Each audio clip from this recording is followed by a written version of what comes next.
I can't imagine trying to help that number and decrease the deaths. Should we buy drugs and alcohol by promoting growing and selling of that? So that's my comment on that. I have a kind of another comment recommendation. I've been trying to review the EPM, and I think if we could hit it in sections instead of trying to pass the document all at once. I mean, personally, what I've read so far, I would backburner the social media because there's a lot of things in there that could be potential problems. But I'm glad to see we're trying to improve this document. When I read it, there's a lot of things that I was like, well, I don't know if that's going to fly, and I didn't really feel like it was in support of the employee. But my recommendation would be can we hit a section at a time and approve and amend each of the sections at a time instead of trying to give us 30 days to try to understand the document. Most people may not be policy analysts and say, oh, yeah, I know the whole scheme of this, and I can attest that this is bad because of this. I guess I recommend don't be so hasty, because there are repercussions to being fast and hasty. And if it goes before the council and everything like it at the moment, then try another section. I mean, I'm trying to get through it myself, and that's been what I've been doing since I got under grad school. So, but yeah, the drug and alcohol thing is a big deal. And I really hope you guys have a hell of a plan in place for that, kind of war gaming, the same thing. And I kind of would have liked to have seen that if you're going to have future settlements, what we've learned from this last settlement, what we can do differently. War game, if you're about to get another $200 million settlement, what are options you already have in place in case that ever happens? Because it could be real. So I'd like to see that same time.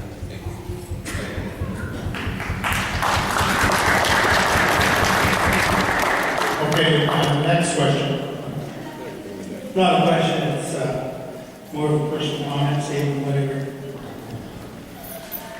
I realize the fights that go on within the chambers of the states, the feds, and so forth. And we can claim sovereign immunity of the states all we want, and it stands. The feds are another question. They're the ones that give us that sovereign immunity. And we need to keep that in mind. In the old days, 4 or 5 years ago, there was a plan to begin shoring up our sovereign immunity. And we call it land purchasing. We had money set aside to purchase land, to buy land back from the people who non-members were on the reservation. In fact, after one of the casinos went up, that was purchased with the land purchase funds. They're going to make all sorts of money on that thing. So there was a plan. You just need to think about what happened to those plans. It was working. Thank you. Thank you. Okay. We've got a question on this side, so Larry.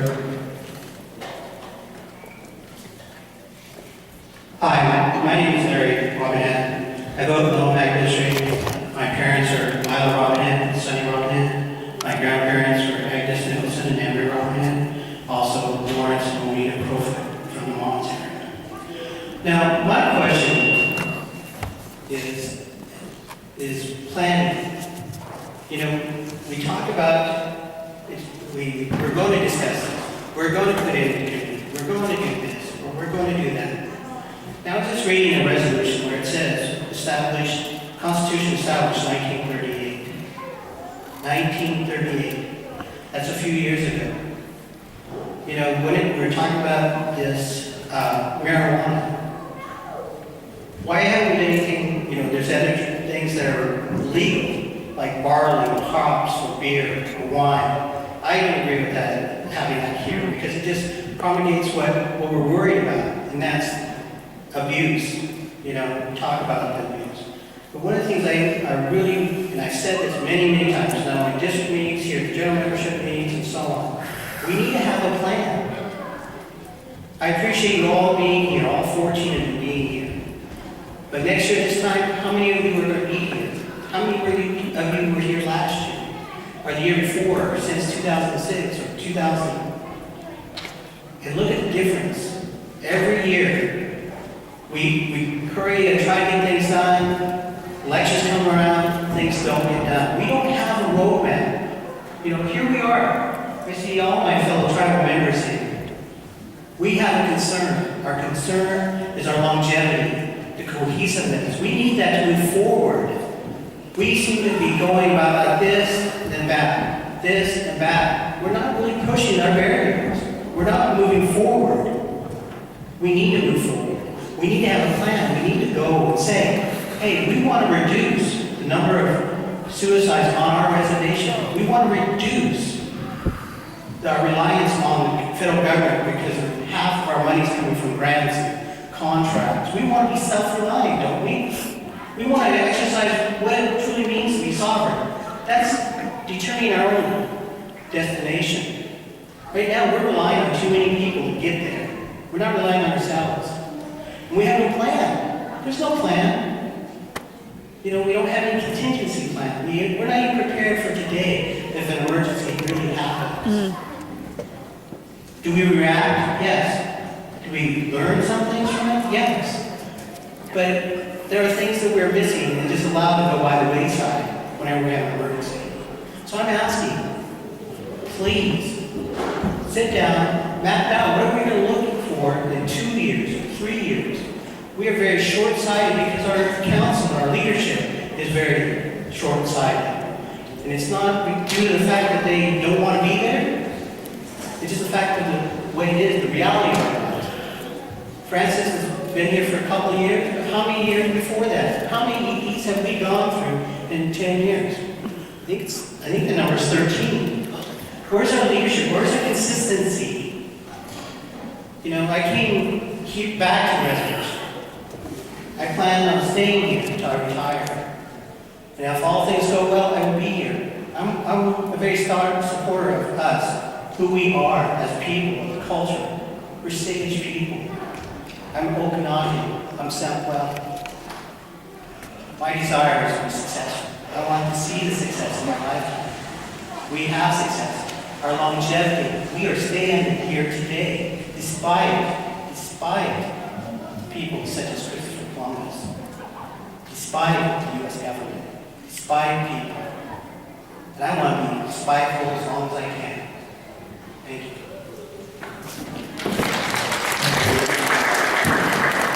Okay, question on that side? No, I have a statement. I want to support anybody that don't want any drugs on reservations. I've never been a good neighbor. What I want to bring out is the fact of having access to a statement made by a federal judge's son that is a friend of mine. And that's where a green factor comes into play, which we're wide open to. Because who will sell us out because of greed? Will it be an individual tribal thing or a politician or somebody who's lobbying for us? Who's it going to be? Are we going to be protected from that? I'd like to see these guys, when they get into this policy, that they cover all the grounds where this tribe is protected from special interest money. There could be a big drug dealer, or it could be a politician, or somebody who wants looking into other things like our minerals. They're looking at us all the time to get that little loophole, to get through there, to get at us. So I'd like to see, when we have a plan, when it comes out, and the tribal council and the rest of that they damn well get some good attorneys and take a good look that protects us, that pushes every damn loophole that could be available to outside greed. Thank you. Okay, good. We have 3 people who have been waiting over here, so Patrick. Where did you show me that? Okay, thank you.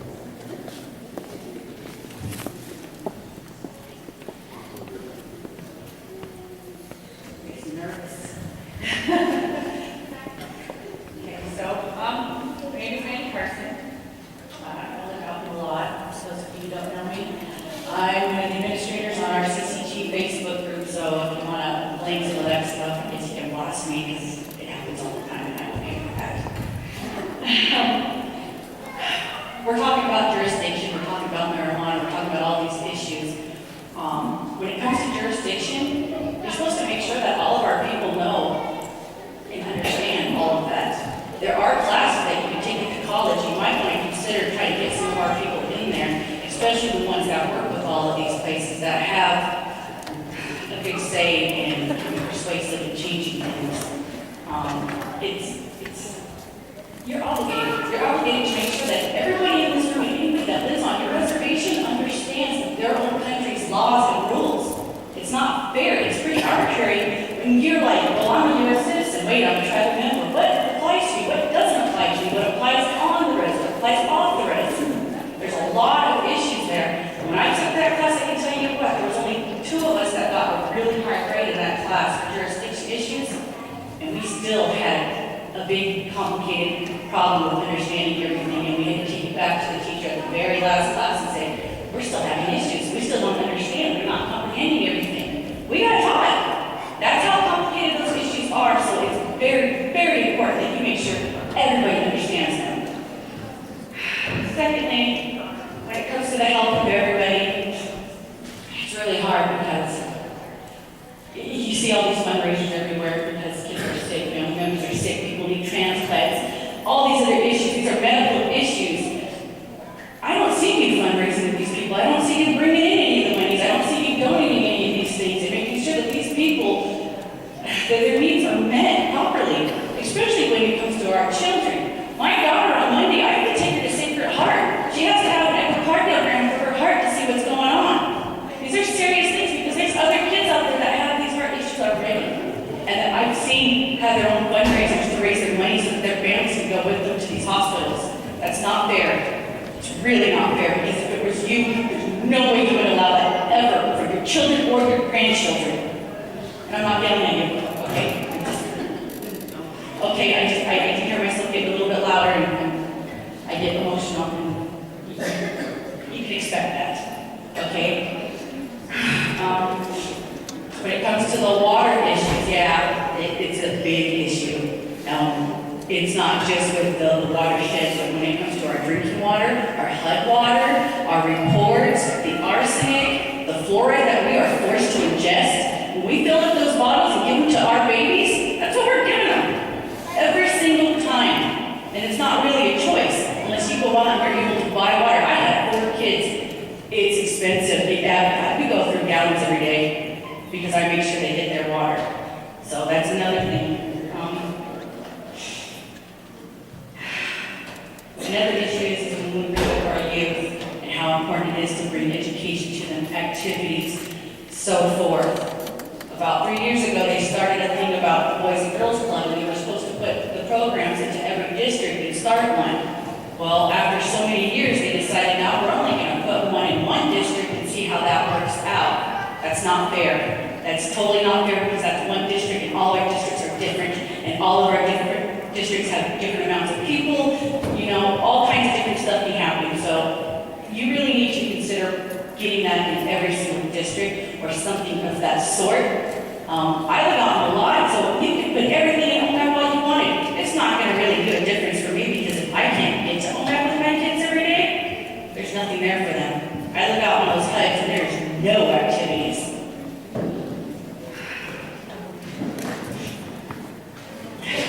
One of the questions I do have is, okay, so you have to oversee everybody on our reservation, so it's, you know, part of everybody's job to make sure that our youth and our elders and everybody's taken care of, there's no abuse, etc. I'm a mandated state reporter, and I'm curious, did you all have any of that training to be mandated state reporters and to be able to understand the question, the neglect, the abuse, and to be able to diversify them?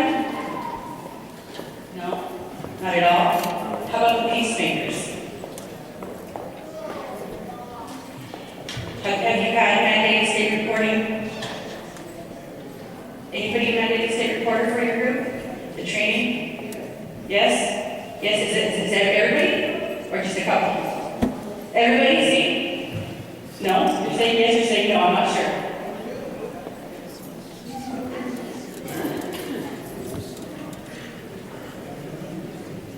They have to go through that training, right? Yeah, because you work with the youth, and you have to understand that stuff. Well, you have the responsibility to understand that stuff too. I'm just a home care aide, and I had to take 75 hours of training just to be able to be a home care aide. That's why I'm a magazine reporter. I have that training. I'm qualified to understand what that is because it's by law that if you even have a question that there's abuse, you are supposed to report it. That's all I wanted to ask. Okay, so let me see what else I have here. You're going to take the mic from me? No, just one question.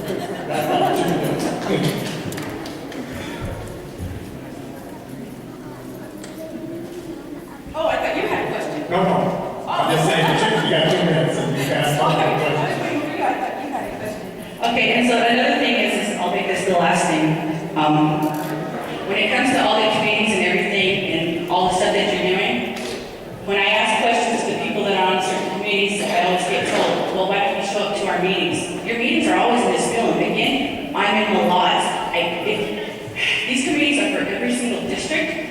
Why are they not set in every single district for everybody to be able to go there and have their say and question and understand all of these things? It's not fair. It's like you're excluding the rest of the districts. It's just absolutely not fair. And so I'm hoping that that changes and that you start making sure that these meetings get held in all the districts so that we have access to them. Thank you. Okay, so a lot of repeat speakers are getting up, so I ask that you be courteous and allow those people who haven't spoke first to go ahead. So we've got 2 people over here who haven't spoken yet. Is she not going to get any response? It happens. I think it was more of a statement rather than question. I guess I will start from there, and I think that the way these meetings are set up, they really encourage complaint-based questions rather than actually having some sort of dialogue with our leaders.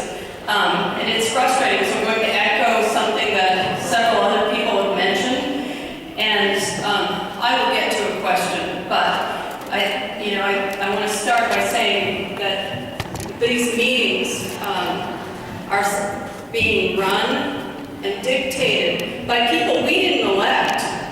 And so, as just a statement, I would remind you, absolute power corrupts, absolutely.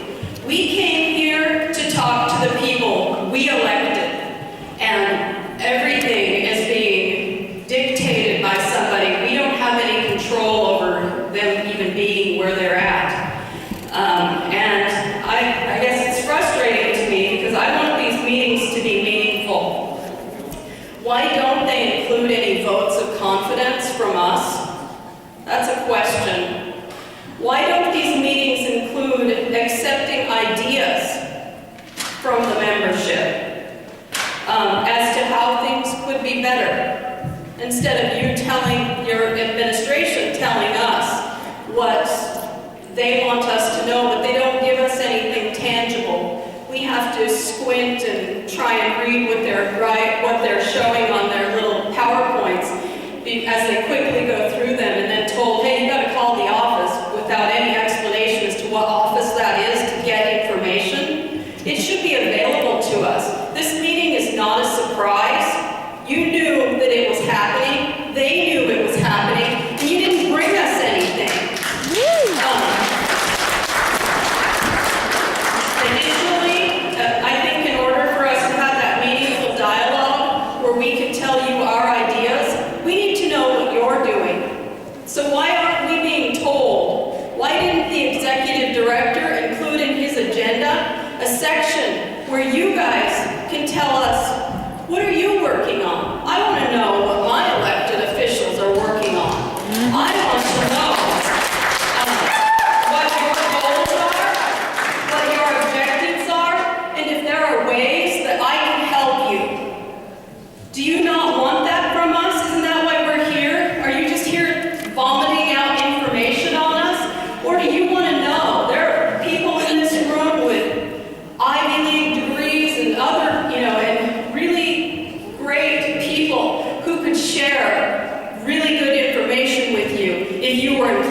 to accept it. Where in this agenda is that at? Where is that part?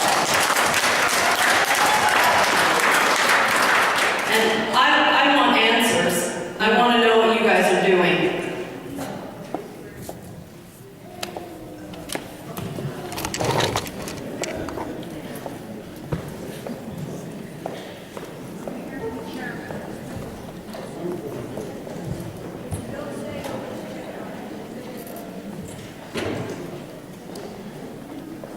I guess I'm not sure, what exactly do you want, or what do you want? You want to know what we're doing?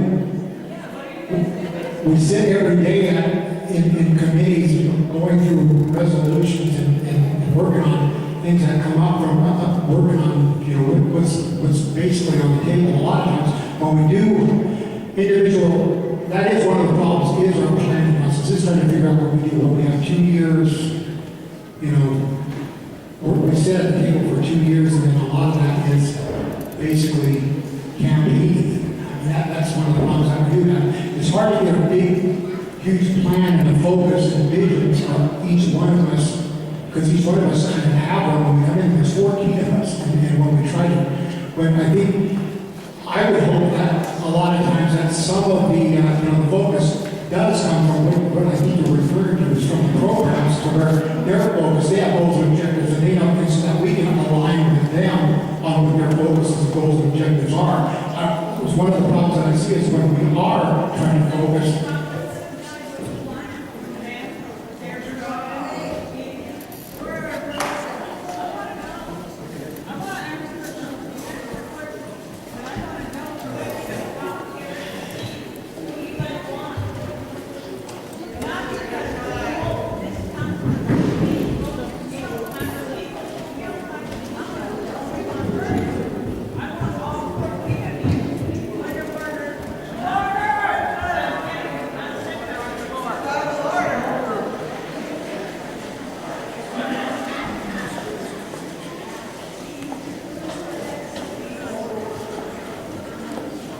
All due respect, Jim, my question is, so when you get elected, are you saying that all of you give up your objectives and you're no longer working on them, and you're just sitting in committee? I know I've spoken to Mr. Nicholson on many occasions, and I know he has objectives. Can't he share those things with the rest of us? Can't all of you share what your objectives are with all of us?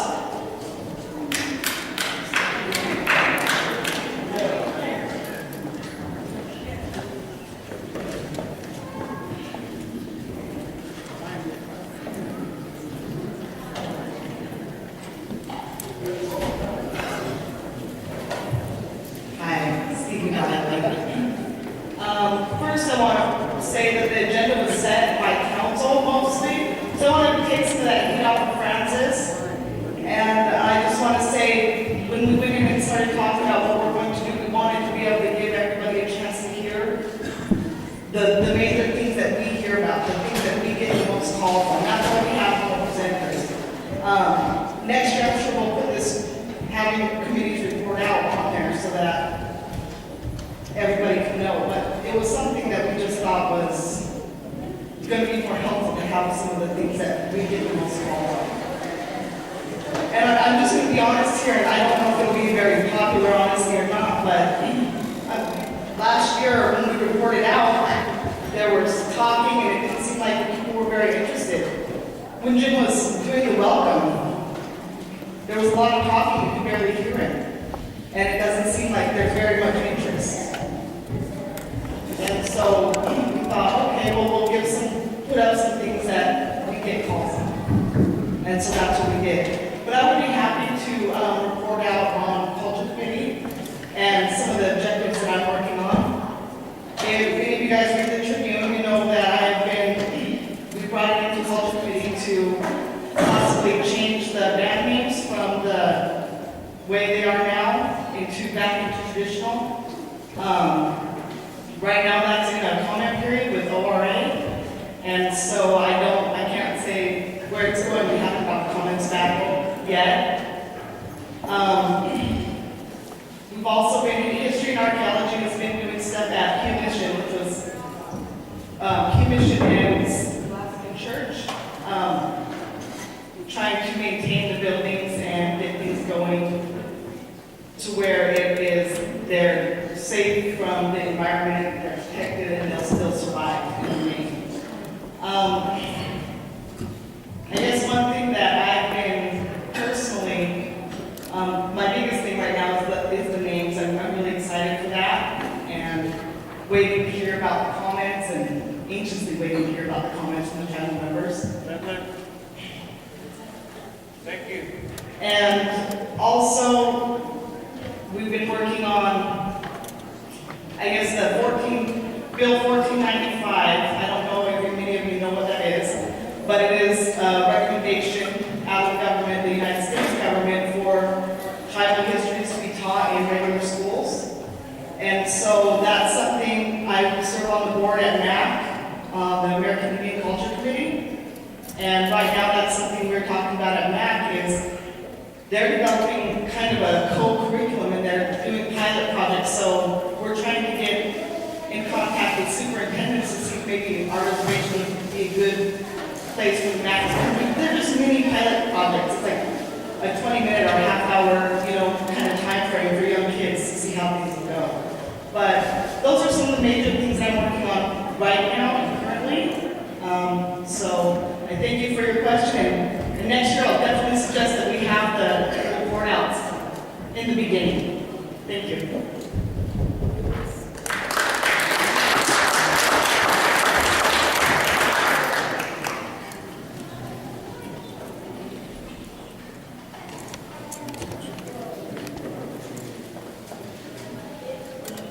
Yeah, I can talk a little bit about what I'm working on right now. I think a lot of people remember my campaign letter, talked a lot about financial stability. We've been taking a lot of steps towards financial stability. This year when we passed our budget, we worked hard, the administration, and worked very hard and a lot of effort and a lot of energy. And we ended up having a $3.7 million surplus. That's the first, I've worked for the tribe for an awful long time and we've never done that before. So that's a big deal to me, and I hope we can continue down that road, and I hope next year we have another surplus and we continue to save. And another question I also asked in my letter is what does the membership want us to do with this surplus? Do we want to enhance our existing programs? Do we want to create new programs?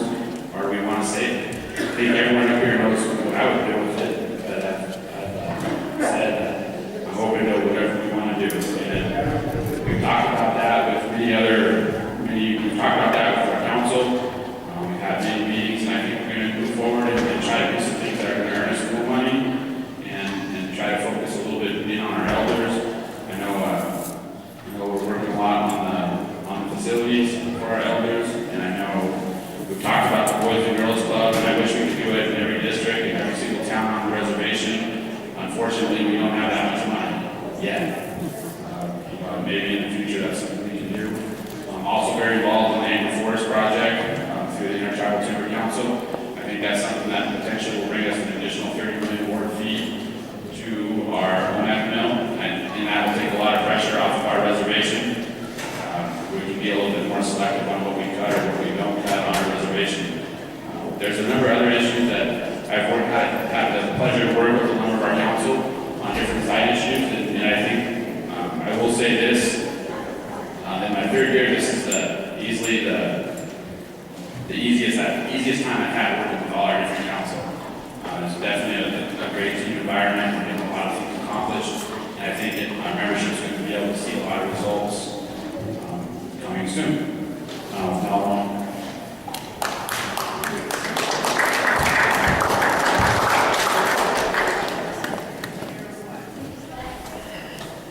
Well, first of all, let me say I've served on a lot, as probably many of you know, I've served on a lot of different tribal councils through the years. And I gotta say, this is one of the most together tribal councils that I've served on for a long, long time. We're not fighting. I expected, when I heard that when I first was being talked to about accepting the position to take as a vacancy, how divided this council was, and one side wouldn't talk to the other. And from my time on the tribal council, I have not found that to be the case. Every council can talk to every other member of the council. And It's basically a pleasure to work with this tribal council. When I was asked to accept the position to finish the term, it was to help the tribal council, since I'm the elder and I've been around for a long time. And when you look at the makeup of the council, there's what would be our average, I think, from 1 year to 2 years to starting the 3rd year. And we've had major issues through a lot of this time, whether it be fires or whatever it might be. Fires, windstorms, blah, blah, blah, and we wind up not being able to focus on the long-term things like we would really like to do. So I looked at it as part of my job is to help this council with history of why some of the programs we've got were developed when we developed them years ago. What was we thinking? What was the purpose of that program? Are we still in that same purpose? Has it grown? Has it changed? At least they would know that history. The other part of it is the legal history, just the administrative and legal history. Now, we've had Harvey, I think you mentioned the state. We can declare sovereign immunity with the state. Yeah, we can. But what happens, and I'll use water for an example, it's a race to the court. We can say sovereign immunity when they issue something that we disagree with, then they go to the federal court. And so you gotta think bigger. And I can guarantee you that water is going to be, if not already, the major issue that tribes all across this country are going to be facing. It's not just quality. It's whether or not we have water, right? It'll always be that way. So we need to understand, we need to have a council that's up to date on that history. We know that we have winter's doctrine rights, first right to the use of, but there's still that fight of who owns it. We have the right to use it, but who owns it? And so part of what I think is that I share my history with the council about the Walton cases that we had. We had to spend a few $1 million to fight Boyd Walton just down the creek down here, right? What did we learn from that? The other part is how do you work with the state? How do you negotiate with the state? How do you make inroads with the state legislature when they're passing bills? They might not even have any word about an Indian in the bill or in the federal legislation that's being proposed. Not one word of Indian in it, but yet we're included in it when it's being carried out. And so we have to continually remind ourselves, and I think that's part of my job, is to say we better look at that because it might include us, whether it be water, land, jurisdictions, because those will always be attacked as far as I'm concerned. Sovereignty. It's not just a clear picture of what is sovereign and what isn't. And I don't ever believe there will be another big termination bill, but I believe that there's going to be piecemeal termination. Just little riders in bills that unless we are up to date and we're knowledgeable about that process and how that process gets hidden when it's being carried out, we will get terminated a piece at a time, not a general one. So I've been working, I'm not a chairman of a committee, vice chairman of committees, but I've also been allowed to continue to work with the Gaming Commission. And so I've been the delegate to the Washington Indian Gaming Association. We're negotiating with other tribes, all of the Washington Indian tribes that have casinos or that, well, every Washington tribe, Washington Indian Gaming Commission. We're trying to develop a plan that will be accepted by the governor and his legislature that will allow us to grow with the numbers of machines that gaming machines that we need as our businesses grow, without having to go back every year or every time we need an increase in machines and lobby almost from scratch.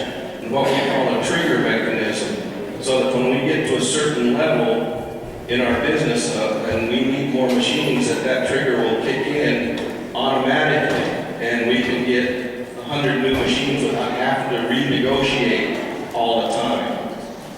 The problem that we've had is some of the small tribes do not have casinos, but they get an allocation of machines. So they lease them out. That's how they make their gaming money. They lease those machines. And they're afraid that if we get what we need in our numbers of machines, that we will not lease. The gaming tribes will not lease from the leasing tribes, and they'll be out of business. And so part of what I've done, or my job, is because I knew so many of those tribes through the years, to help open those doors of communication and trust, so that they will come in with us so that we can be one in front of the governor. And so that's where I've been a lot, and trying to schmooze those leasing tribes to sign in with us so that when we go to the governor, we'll look as one. Whether or not we are is another matter, but as long as we show the outside world we are, and that's what's important. And then I've been working with Andy, and I'll not leave it up to Andy, but on to get into more detail, and that's on the joint venture project for a new clinic here in Omaha. And that clinic would be bigger than the one in the Spelund, which would hire about 120, 123 staff if we can get it accomplished. And so Andy has really taken the lead on that. I've been helping him just a little bit, you know. We also have been working with, Andy and I have been negotiating with the Indian Health Service on 638 contract support costs with Indian Health, and I'll let Andy describe that too. So we've negotiated to get full funding for our contract support costs for 638 contracts with Indian Health Service. And that's where I've been spending most of my time. I've tried not to travel nationally like I used to. It's been mostly Olympia and Portland. So when I miss meetings and district meetings, those are the things that I'm dealing with. I hope that helps.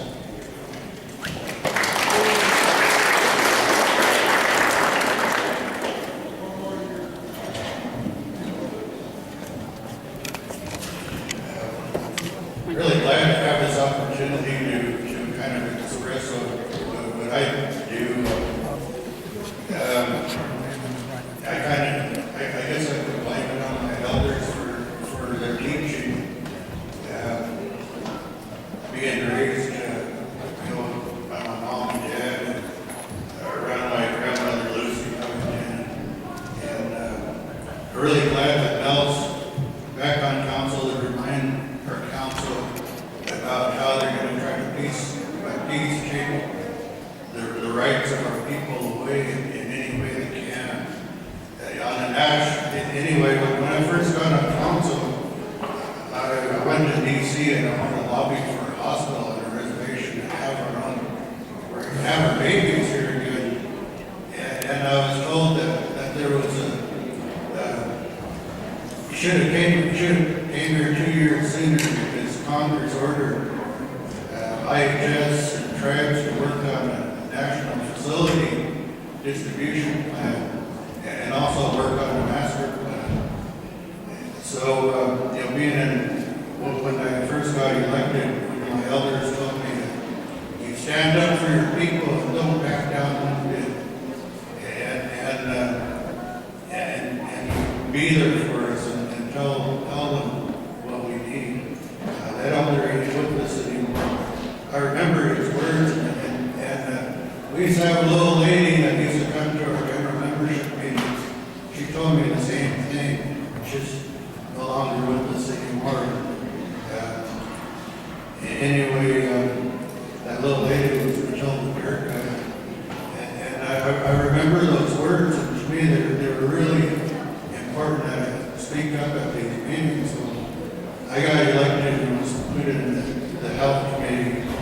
And by speaking up, I worked my way up in the Northwest Portland area health board. After the second year, I got voted as the vice chair of the board, 43 tribes in Washington, Idaho, and Oregon. then a few years later, it was voted in by the tribes to be the chair of that board. I always wanted to find out where the money sources were coming from, so they appointed me to the national IHS budget work session. And I wanted to find out where the money was for construction, so we could build, facilities here.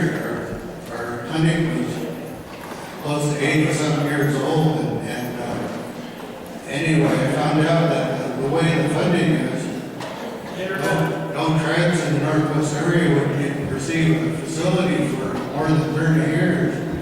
And I know would never have that much time on council, so I looked at the other alternatives. Another alternative was the joint venture program or the small ambulatory program.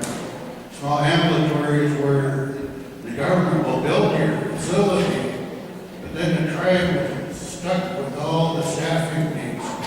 Kind of how Inchland and Keller and Nisquelam are right now. But we wasn't on a small ambulatory agreement there. We build our clinics because we couldn't wait anymore. Well, OMAC, we have an opportunity to do a joint venture, and like Mel said, it will bring in probably over 100 staff. Nisquelam only has 34 FTEs, and it should have over 100 there. Our tribe as a whole should have around 300. But that kind of money comes in every year. A couple of years ago, 2 tribes got to split $53 million for new staffing, and them tribes will receive that money from now on over and over and over. So if OMAC gets their facility and they get the 100 staffing package, that money will bring in more doctors, more nurses, all the administrative people, the maintenance people, all the staff that would take to provide the services for the population for the OMAC size. That would give a shift from the staffing that's there to come back over to the Nisquelam side, and we could spread out some of that wealth. That's just one part of what we're working on. And over the last 4 years, I've been by all the tribes in the nation, all the 12 IHS districts or regions. They elected me to co-chair the national IHS budget. So that's a budget that's over all the tribes in the United States. And so I guess because I speak up and they like the way I do, they move me to those positions. So that gives our tribe a front row seat on our issues, and I believe it's helping a lot. There's this issue now called the contract support cost, and the amount of budget that's budgeted isn't enough to really cover the shortfall.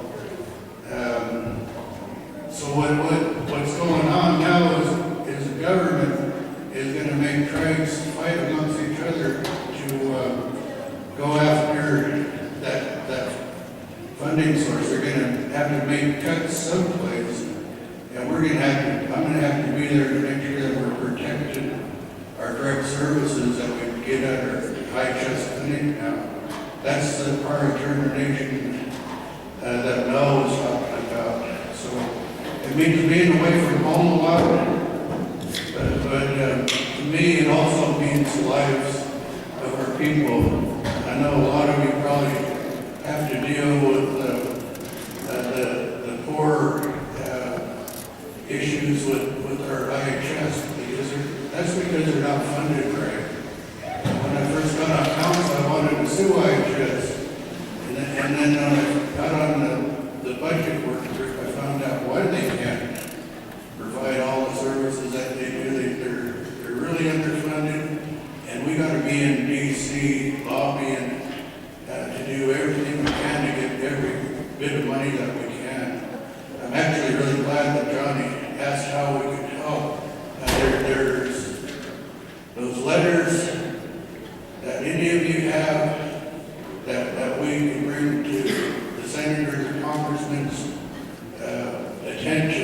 letters go a long ways when it comes to, like, why isn't I just paying for my bills? You know, they give me a PO and they don't want to pay for it. They need to hear those stories, and that will help us when we're trying to, I guess, justify the real need. We've been asking for the real need for the last, since Obama's been in there. The overall IHS need is 2.7 billion. Last year it was 2.1. I mean, 28.7. Last year it was 28.1. When I first got on council, the overall budget that was given was just a little under $3 billion. It's now up to 5.1, I believe. So we have been making progress, but it's not keeping up with our population and medical inflation.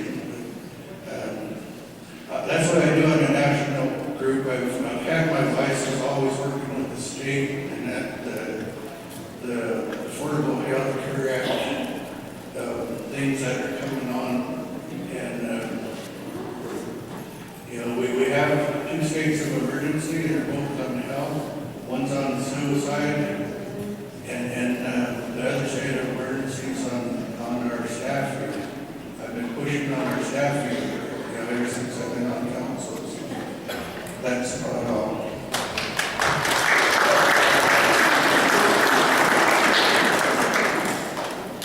Thank you, Andy. Again, I'm Mike Mercer, Ohio District, and I'll just say that some of the things I'm trying to work on is I'm trying to work on some of the big, I guess, lawsuits we call it, claims cases. And one of the big ones that we've been working on for decades is derelict, nice people's claims. For those who don't know the history, against people, derelict people's land went from basically Kettle Falls way up to the head of the river, which is a lot of land.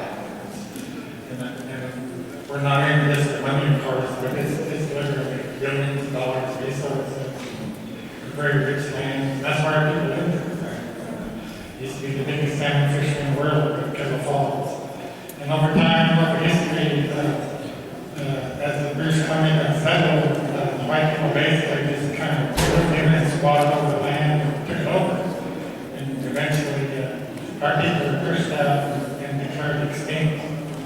So, under Canadian law, it's kind of happened back then.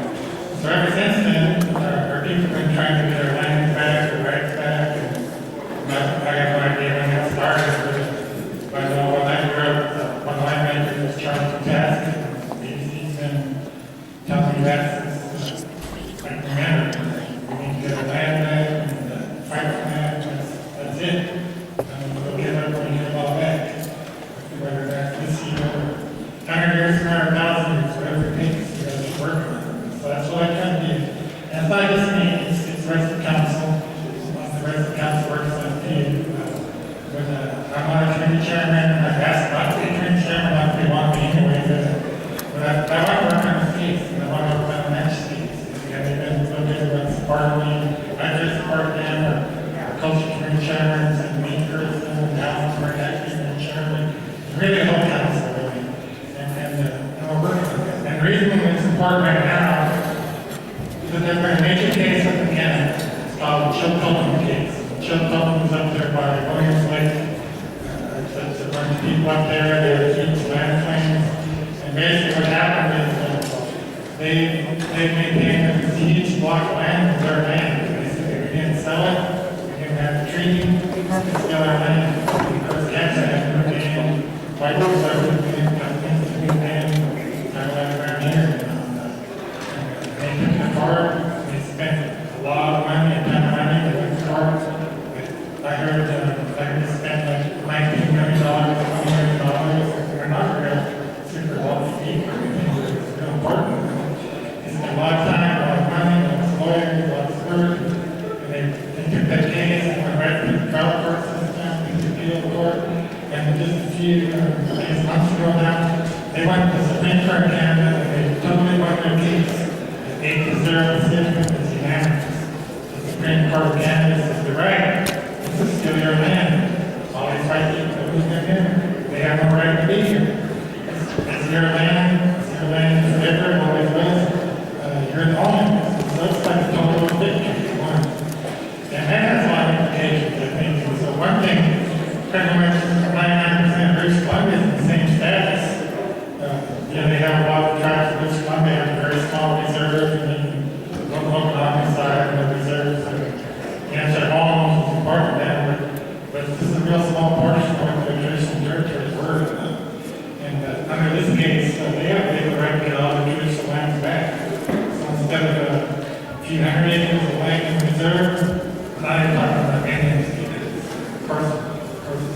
activities, so the government report, that sort of thing. But after that case came out, there's a whole bunch of activities. One on the white people's side was saying, what the heck did we do? We lost the case. Nowhere in the wildest dreams, I think we lose the case. So all the white people are meeting together, there's a bunch of people going on, but what do we do? And some people want to work with tribes, some people hate tribes more, you can just imagine, there's all kinds of stuff. Some people don't even take it seriously, there's all kinds of viewpoints. The tribes are doing the same thing, the tribes are saying, well, what do we do now? We won this big case, how do we best carry this case out, bring it to all the other tribes. So that's what kind of going on, tribes are all meeting, they're all figuring out what this is, and every tribe's kind of got its own position and their own viewpoint, and they're hoping they can kind of get united and get behind one strategy. So it's real critical that we be involved with this right now. Because we don't